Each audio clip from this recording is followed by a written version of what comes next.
बहुत समय पहले की बात है। सुदूर दक्षिण में किसी प्रतापी राजा का राज्य था। राजा के 3 पुत्र थे।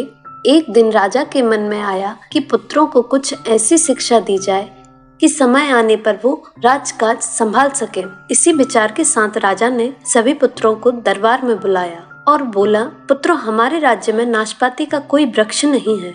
मैं चाहता हूँ तुम सब 4 महीने के अंतराल पर इस वृक्ष की तलाश में जाओ और पता लगाओ कि वो कैसा होता है। राजा की आज्ञा पाकर तीनों पुत्र बारी बारी से गए और वापस लौट आए। सभी पुत्रों के लौट आने पर राजा ने पुनः सभी को दरबार में बुलाया और उस पेड़ के बारे में बताने को कहा। पहला पुत्र बोला, पिताजी, वह पेड़ तो बिल्कुल टेढ़ा मेढ़ा और सूखा हुआ था। नहीं, वो बिल्कुल हरा भरा था, लेकिन शायद उसमें कुछ कमी थी क्योंकि उस पर एक भी फल नहीं लगा था। दूसरे पुत्र ने पहले को बीच में ही रोकते हुए कहा। फिर तीसरा पुत्र बोला, भैया, लगता है आप किसी गलत पेड़ को देख आए हैं, क्योंकि मैंने सचमुच नाशपाती का पेड़ देखा। वो बहुत ही शानदार था और फलों से लदा पड़ा था। और तीनों पुत्र अपनी अपनी बात को लेकर आपस में विवाद करने लगे।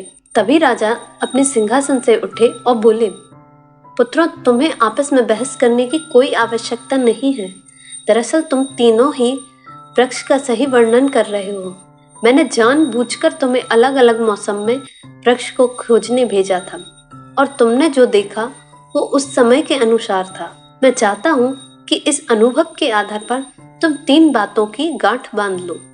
पहली, किसी चीज के बारे में सही और पूर्ण जानकारी चाहिए तो तुम्हें उसे लंबे समय तक देखना, परखना चाहिए। फिर चाहे वो कोई विषय हो, वस्तु हो या फिर कोई व्यक्ति ही क्यों ना हो। दूसरी, हर मौसम एक सा नहीं होता।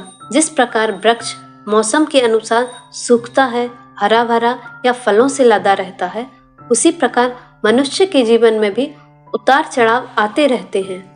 अतः अगर तुम कभी भी बुरे दौर से गुजर रहे हो तो अपनी हिम्मत और धैर्य को बनाए रखो, समय अवश्य बदलता है। और तीसरी बात, अपनी बात को सही मानकर उस पर अड़े मत रहो। अपना दिमाग खोलो और दूसरों के विचारों को भी जानो। यह संसार ज्ञान से भरा पड़ा है। चाहकर भी तुम अकेले सारा ज्ञान अर्जित नहीं कर सकते।